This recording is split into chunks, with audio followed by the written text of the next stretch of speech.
Welcome back to another segment of Blow the Whistle, and I'm your host, Coach Walker. Guys, we got a lot to break down and get into this here show because there's a lot that I've been trying to get out to you guys. Hey, please forgive, Coach. I got all of this daggone equipment over here, and when I tell you stuff has just been going awry for your favorite coach, it has my mind just, I'm boiling right now. I'm not even gonna lie to you. If you hear me start to stammer or get to stuttering or whatever when I'm talking, y'all know I'm sitting here, I'm getting frustrated. But I'm trying to keep the frustration down because, there's a lot to celebrate. There's a lot to talk about, especially, you got head coach Nick Saban has decided that he want to hit the retirement button. I mean, Dad, at least my Wolverines did beat them last to go ahead and sit them on up out this thing. What can I say? Hey, had to go ahead and get them one time. I had to get them one time. You know why I had to get them one time? Because you know what? It's some slick stuff going on still with my Wolverines. Why won't they let my Wolverines be great? I don't understand that. But we're going to talk about that. We're also going to get into just how sometimes you got to, when you pay attention to certain things, you got to give it a little extra TLC. You got to make it feel good. You know what I'm saying? You got to massage it just a little bit. Just let them know, hey, look, it's okay. It's going to be all right. Because, when you don't communicate, you get all type of chaos and madness going on. And you got some folks over at FAMU that ain't trying to hear this madness that's going on.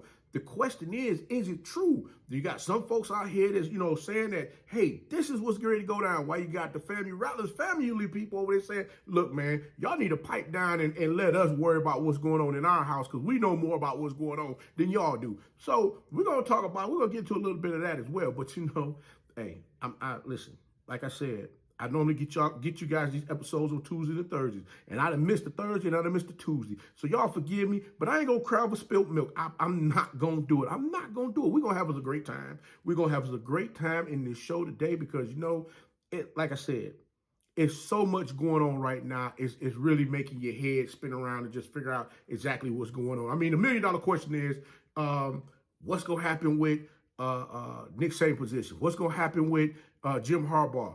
Who's going to come coach at FAMU? Who's going to come coach at Texas Southern? Man, you got Katt Williams out here playing pimp moves for real, boy. And when I tell you, that man got some folks, but got him a little heated up. You got to pull that collar out. Let it breathe. Let it breathe. Okay, count to 10 and relax. Yeah, it's on that type of time because you know what? Folks is understanding now exactly how you got to get out here and market this thing in order for you to get to the money.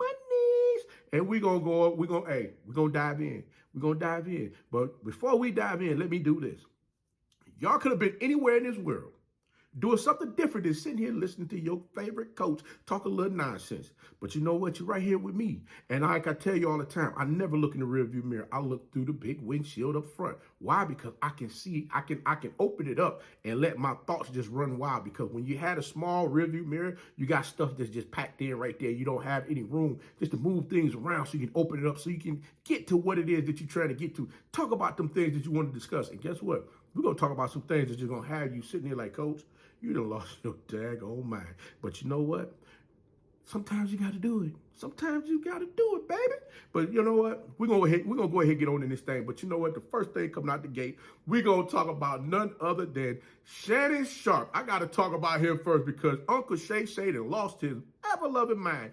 I'm trying to understand. If you watch the game Sunday between the Atlanta Falcons and the New Orleans Saints, if you don't understand, I'm going to help you understand right now. Those two teams have a rivalry that is something to be marveled at. Why do I say that? Because those two teams are looking to kick each other down a flight of stairs every time they play each other because that's how nasty this daggone rivalry is because they don't want to see the other team one up them out there on the field. Now, I know I was a little, what's the word I want to use?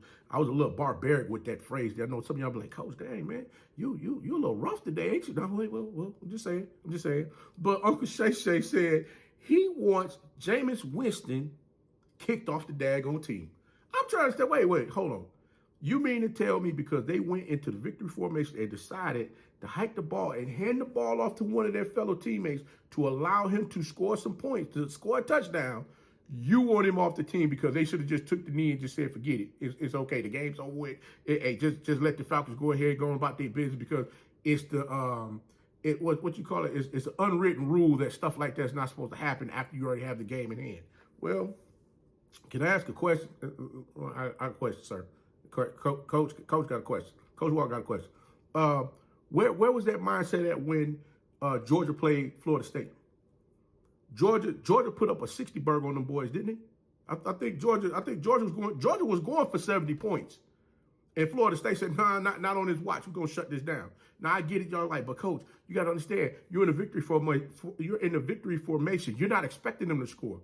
Never unexpect the unexpected.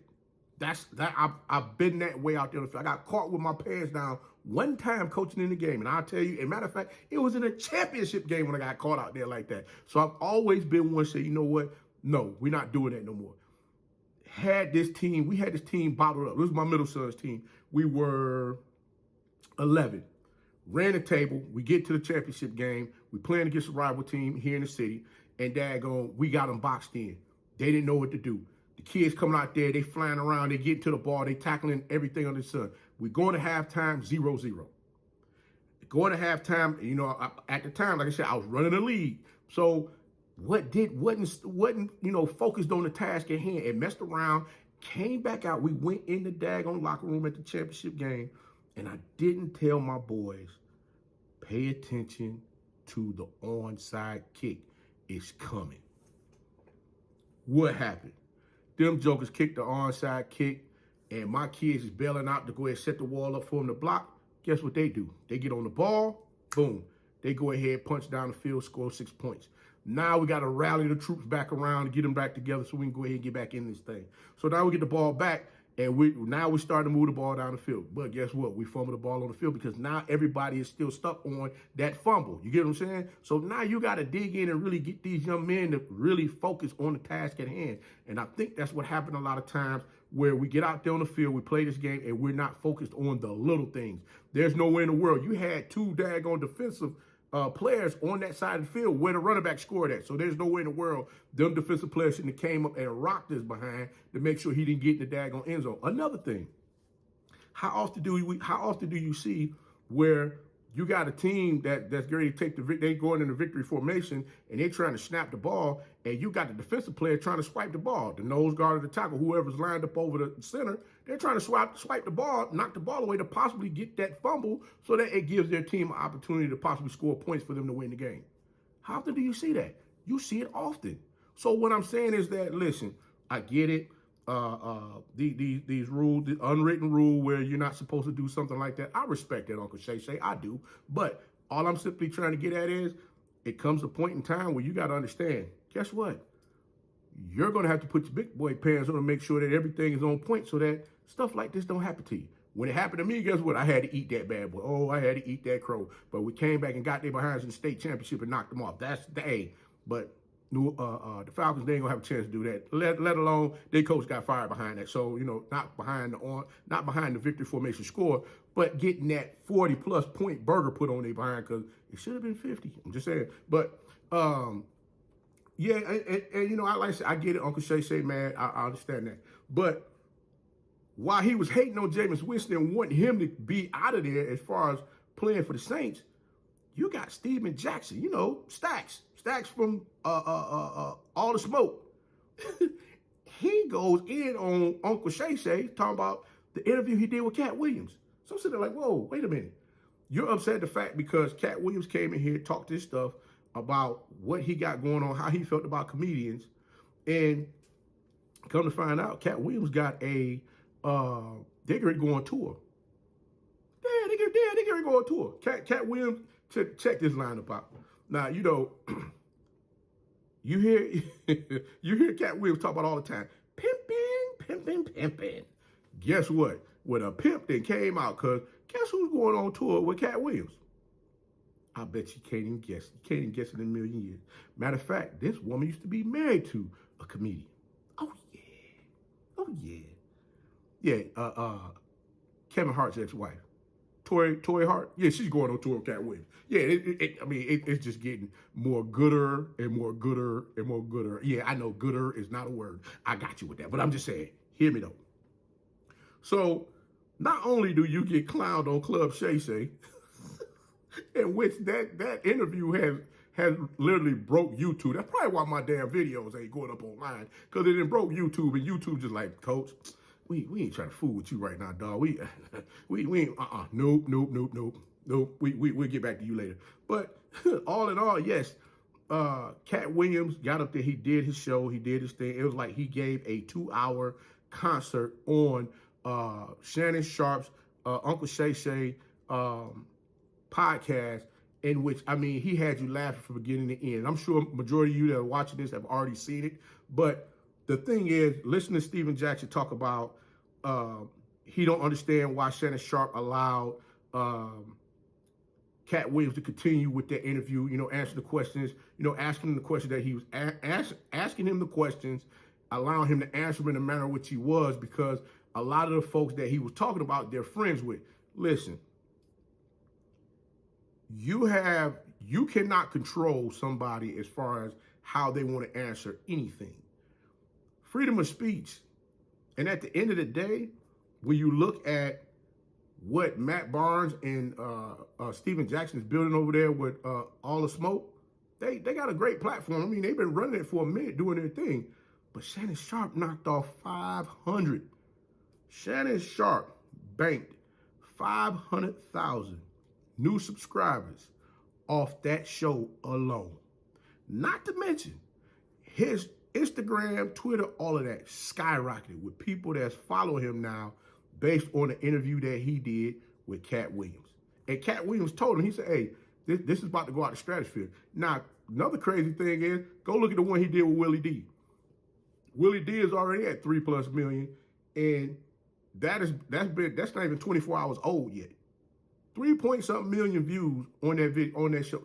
Katt Williams and everybody that's with him that's going to go out on tour, this comedy tour, they about to knock this thing out the park. I think Mark Curry might be ready to go too. I hope he does, because I haven't seen him do stand-up in a while. I know he got some material. I hope he comes out and do his thing as well. But guys, listen, when you see stuff like this, you have to marvel at everything that's going on, because all you want to do, you want to see everybody win. You want to see them do their thing and win, and that's what it's all about. But we go. Katt Williams, boy, hey, you are a phenomenon for real. Hey, salute, brother. Salute to you. But listen, I gotta talk about my Wolverines now. Yes, we are the champions. Hey, listen, I got so frustrated. I just took my cup. I had my props and everything sitting here. And with the previous shows that I did, when I had my cigar and I had my hat and I had my cup, my Michigan cup, I just took all that stuff and put it away. I said, man, you know what, right now, this stuff ain't even coming up online. It's pissing me off right now. Why? I've edited, I put everything together, packed it up so we can go ahead, push it up, and y'all can't even get it. I'm just disappointed. Nah, we good though. But look, what was I saying? But yeah, looking at what Coach Harbaugh was able to do over at the University of Michigan, they went 15-0. We are the first football team, first NCAA football team to rush for over 300 yards in a FBS national championship game since 1997, in which you had Quorum as well as Quorum and the other young man. Quorum rushed for 132, and the other young man rushed for, I believe it was 114, something like that. Both of them had 2 touchdowns apiece, rushing the ball out there on the field. So you had 4 rushing touchdowns. Washington got beat rushing the ball. Now, while all of these sports enthusiasts out there was talking about how Michigan was out here, using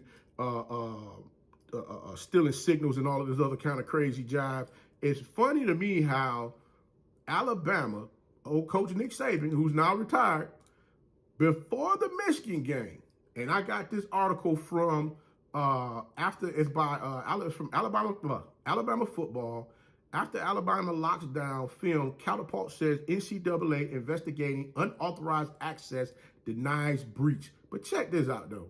Counterpart, the company that handles video footage and data solutions for college football programs, has said that the NCAA is conducting a video-related investigation. The company was mentioned by players from Alabama who said they were told not to watch film on their tablets due to security concerns ahead of a Monday Rose Bowl appearance against Michigan. We still trying to ride the wave with this. They cheat and they stealing signals and things of that nature. I'm like, listen,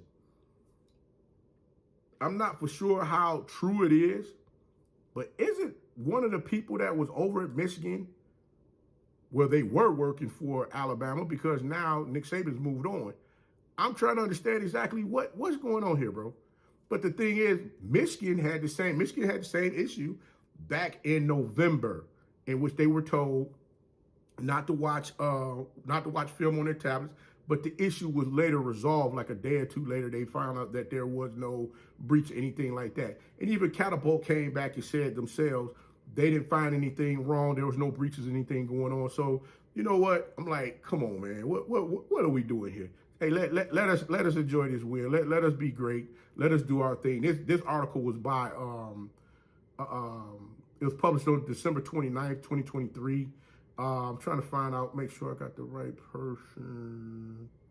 This article was by Matt Stahl for AI.com. So yeah, guys, if y'all want to check the article out, I'll go ahead, drop an excerpt of it. You can go check that out, look it up, check that out as well. But as I stated before, like I said, coaches. We talk about number of coaches today. We still have not gotten a definitive answer as far as who's going to be the next head football coach over at Texas Southern. I almost feel like this is like I almost feel as if the Texas Southern football program, I'm not for certain if they're really invested into the sport itself, because right now everything is at such a standstill, it doesn't even make sense. It's almost like, a chubby kid going to McDonald's and they want, McDonald's French fries, and they go ahead and get to eating a couple of them bad boys and they look warm. Then you finally get the one that's cold and you say, oh, you know what? I'm going to take these back and get me another pack of daggone fries. Hey, they need to replace my fries. You mad and upset about it. And that's basically, you're going to have them fans, them Texas Southern fans, going to be mad as I don't know what, because there's still no coach in place. And you got signing day on the way. Guys, what are we doing here? I'm like, you're a couple weeks away from signing day. I understand that you got an interim head coach there. Is that interim head coach making sure that the athletes don't want to leave the program? Is the interim head coach getting out there and recruiting athletes to come play for Texas Southern? I mean, we got to make up our minds here as far as what's going on. I mean, and then the latest person that they're talking about is Hines Ward. We talk about Hines Ward, the former University of Georgia football player. He's NFL Super Bowl champion with the Pittsburgh Steelers. He was also an offensive assistant coach with the Jets, offensive coaching intern with Pittsburgh, wide receivers coach with Florida Atlantic, and he was the previous head football coach for the XFL San Antonio Brahmas. Now, the $1 million question I have for Texas Southern is this. What happened to Brett Maxey, who coached over at Colorado, as well as numerous NFL teams as the defensive back coach? What happened with him? What's going on with Ed Reed? What's going on with Fred McNair? What's going on with Andre Johnson? We're throwing all of these names out here of candidates that they're wanting to bring into the program, but no one seems to fit the bill. I'm going to say this, and I'll be respectful with what I'm about to say. This is beginning to this is starting to smell like there's something going on that's underlying that has not been disclosed. And I'm hoping that's not the case, but it comes a point where we got to understand that your alumni is looking for an answer. They've sent the letter asking for the choice of who's going to be the next head football coach to be expedited so that you guys can get in here and get the athletes into the program that want to play for Texas Southern, as well as keep those athletes that are currently there on the roster so that you don't lose any potential athletes that want to move on. What part of this don't we understand? What's going on here? I mean, I understand the Board of Regents and the committee. Everybody want to have their hands in what's going on, along with they're trying to work with the athletic director / VP. I get that, but guys, you're making this a bigger mess than what it needs to be. And that's something that needs to be it needs to be evaluated. People need to take a step back and evaluate the situation and get to the point of, all right, what exactly is that we're looking to do here? What are we looking to do? Because fans ain't happy. The alumni ain't happy. And you got to understand one thing. What happens when you're going to need your fans and alumni to come in and help take care of things when you're short financially? They're not going to do it. Because if you can't be transparent with them to let them know what's going on, you can't expect for people to go dig in their pockets and bring finances to the table to help in a time of need. So I really hope that Texas Southern get their act together and figure out exactly what's going on here. and kind of move this thing forward. But you know, when you talk about alumni, fan base, uh, uh, uh, students, ball players that's really, you know, up in arms with how all of this is going on. And basically, I'm reading this thing from the tea leaves that's online. I'm not saying I got a scoop or nothing like that. I'm looking at what's coming through on the social media feeds as far as people feeling the way that they feel based on what's happening at FAMU. You lose a coach of the magnitude of Willie Simmons and what he was able to create over there with the FAMU Rattlers football coaching staff. I got to give props to that coaching staff over there because everybody over there understood their roles. And me personally, the one thing that I admire about former head coach Willie Simmons, and this could be something that he may not even do, but to me, I view it as something that I believe he does, in which you have to have people around you that have the same mentality that you're able to coach with, where everybody, you know, everyone is lockstep as far as the plan itself, the direction that the program is looking to go, or the direction the team is going. Everybody is lockstep, making sure that things are moving in the manner in which they need to move.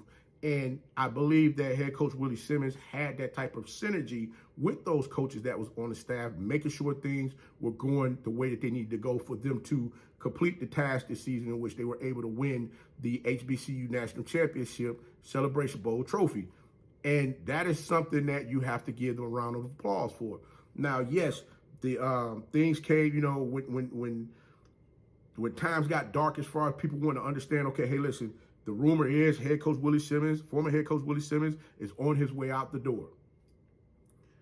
The rally call came for the alumni and the fans and students or whoever to go ahead and deliver, bring, you know, helping bring finances into the program so that they could possibly keep the former head coach.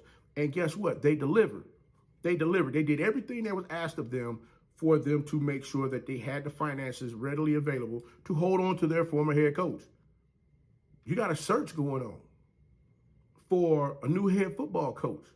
And, you know, I'll say the person who it is because it is out there online, and I'm not for sure this is true and accurate. So I'm hoping that the university that this coach is associated with, they're not upset about this because, like I said, I'm not the first person that said it, and I won't be the last person that says it. But it's funny that it's not funny that his name come up, but at this time it's like, okay, they're saying Coach Gibbs may possibly be that guy that may be looked upon as to get that nod and say, hey, come on in, man. We want to bring you in here as the new head football coach of the FAMU Rattlers football team. Well, check this out. If this is true, I believe AD/Vice President, Ms. Sykes, she did attend Grambling at some point in time, right? I'm not for certain if Coach Gibbs was over at Grambling at that time, but those Grambling ties, and we talk about ties all the time. Like I said, I could be off. If I'm off, leave the comments down below. Say, Coach, you done lost your daggone mind. You wrong. I have no issue with that. Hey, I say thank you. I appreciate it. Let's keep moving forward. We've seen time and time again in these HBCU streets where someone had ties to someone else that was in position that was looking to hire someone to come into the program. How do we know that this is not the possibility? How do we know this is not what's going on right now? I agree with the FAMU Rattlers alumni as well as fans wanting transparency as far as who's going to be named the next head football coach. I read this op-ed in the Wichita Eagle that was written by Mr. Vaughn Wilson of HBCU Game Day, in which FAMU donors deserve better transparency in head coach search. Now, everything that he said, everything he spoke from the heart with the message that he delivered within this op-ed, letting everyone know this is his opinion as far as what he would expect to happen, especially when you're looking for donations to come from the alumni as well as the fans at the time that they were being requested from them to help with a situation as, you know, as significant as wanting to hold on to their former head football coach. And I'm gonna give a brief synopsis of what's going on. I'm gonna give a little read of it just so you guys can understand what's going on. And basically, it was like since January 1st announcement that Willie Simmons was stepping down as head football coach of the Rattlers. The Rattler Nation has been in a whirlwind. Barely 2 weeks after winning the HBCU National Championship in the Celebration Bowl, a wrench was thrown into the pot. Simmons' exit, though expected, was seen as a failure to engage him long before the end of the season. In my mind, I knew after the University of South Florida game that most likely no one else would beat the Rattlers. In my opinion, that is when the negotiations with Simmons should have begun. Others have expressed to me that when FAMU defeated Jackson State University, it should have begun. This would have allowed for a much larger fundraising campaign, and stakeholders could have at least doubled the amount raised without question. Now, I cannot disagree with that at all. I can't. The reason why I chose to read his opinionated article is the fact that looking at everything that was going on at that time where they were trying to get everyone together to help raise the funds to make sure they was able to keep their head football coach. Unfortunately, it didn't happen that way. Now, there's a lot of folks out there, and he goes on to talk about how, Willie Simmons didn't get the same treatment that Deion Sanders got when he left. I've spoken about that previously before myself. Head coach Willie Simmons came in, put his head down, he went to work. He got the people, he got his coaches in place that was able to help him move that program forward. And that's what it was all about. It wasn't out here trying to sell something to the masses as far as, hey, I got Band-Aids over here, and you put this Band-Aid on, boy, it's gonna make you strong. You can get out here and do anything you want to do in the world. It was nothing like that. It was just simply, listen, we're gonna go out here, we're gonna put this thing together, we're gonna make sure we have our team intact. Everybody's gonna understand their roles. We're gonna follow the roles, we're gonna get out here, we're gonna kick some behind, and we're gonna move forward. The object of it all is, if we didn't get to the Celebration Bowl, which they did in the first year that FAMU played Jackson State, their first year in the SWAC, they ended up going to the FCS playoffs. They lost again to Jackson State the second year. Deion Sanders leave, head coach Willie Simmons, they got everything in order now. They understand exactly what they need to do, the mission itself. They got it done. They went ahead, they won, they ran through the SWAC, they won, they got to the Celebration Bowl, they won. And guess what? That should have been more than enough to make sure that that coach was able to do what he needed to do. Now, I can't speak for why the negotiations didn't happen in the manner in which they did, but it doesn't make sense for something like this to continuously keep happening. I'm not upset with whoever or whatever was done or was not done to make sure that the head coach was kept. It's just, this is now a learning lesson. That's how I'll leave it at that. But listening to the OG Strike Zone, as far as what they were saying, as far as the short list of coaches that they would love to see, I believe Colees, who is and I apologize if I messed up coach's name, he is the coach that the athletes wanted to make sure that they kept. They said, hey, they'll play for him. They will play for him, or either him or Coach Billy Roll. They will play for either one of those coaches if they were nominated as the head football coach. Excuse me, not nominated, if they were named the head football coach over the FAMU Rattlers football team. They had no problem with playing for either one of those coaches. And I'm like, hey, if that's the case, then let's move with that. There's nothing wrong with that. But again, I understand athletic director / vice president has to do her due diligence to make sure she brings in the coaches into the program that's going to, that could move the program forward. The athletic director, while the athletes are saying this is the person that they want to play for, she still got to sit down and figure out who's the person she wants to bring into the program. That's her choice. She understands the athlete's choice, but her choice. And the sad part about that is, guess what? You're going to lose fans. You're going to lose athletes. It's going to be a lose in some type of capacity as far as what's going on. Coaches just give you the straight and narrow with this. I don't have time to, dance around this thing and tell you something. Oh, the sky looks like it's falling, but you know what? I see such beautiful rays of sun up there, and everything's going to be fine. No, I'm not about to tell you that at all. I'm going to sit here and say, listen, these are the things that you guys can expect to happen because you're already seeing it. You're seeing people put things online where they're so angry about what's going on because the information is not being facilitated to those that should know what's going on. Either way, when it all comes tumbling down, it's going to be a lot more conversation out there as far as what's going on. OG Strike Zone, Mr. Fulford, Mr. Rozier, and Mr. Drew provided insight on the short list of individuals that they were, hoping to hear names be, getting put out there as individuals that may possibly get the position. Well, may possibly get interviewed for the position. And currently, Like I said, we haven't heard much of anything. Like I said, right now, athletic director Sykes, she's keeping everything close to the vest. Again, the athletes are saying that, interim head coach, they will play for Coach Cozy. If Coach Cozy is not the guy that's going to be dubbed the new head football coach, then they'll go with Mr. FAMU himself, Billy Rowe. So we're going to sit back. We're going to wait and see how this is going to take place, because right now there's rumbles about a possible head coach candidate that may be coming to you to be the new head football coach. I'll give you guys credit for that. But Texas Southern, we don't know what the heck they got going on over there. And not only that, now there's rumors that Kirby Smart could possibly be the next Atlanta Falcon head football coach. Oh, this is going to be lovely to see. I'm not going to tell you no tell. I was hoping they were going to hold on to that coach until next season, and then we see how they roll the dice, see if they get Coach Prime out of Colorado. I guess that's not going to happen, but I'll wait and see if Kirby Smart is that guy. I don't believe it, but we'll see how it goes. Just like I'm kind of torn between if Coach Gibbs is going to become the new head football coach over the FAMU Rattlers and leave Fort Valley State University after, 2 seasons as the head football coach. We have to wait and see how all this turns out. Like I said, right now, it's everything is up in smoke right now as far as who it ain't up in smoke. Everything is up in the air as far as who's going to be the next head football coach over the FAMU Rattlers football team. Again, between FAMU and Texas Southern, they're going to keep everybody talking. So, guys, Coach going to go ahead and get up on out this thing, and we're going to wait and see what happens and come back with more commentary as we get it. I hope you guys enjoy this installment of Blow the Whistle with your host, Coach Walker, which is me. And like I said, if you haven't done so already, tune in, tap in, tell a friend to come on in. Tap that subscribe button. Make sure you like, share. And, hey, like I said before, I hope you had a good time. But I'll tell you this in closing. Like I always say, be the one and lead.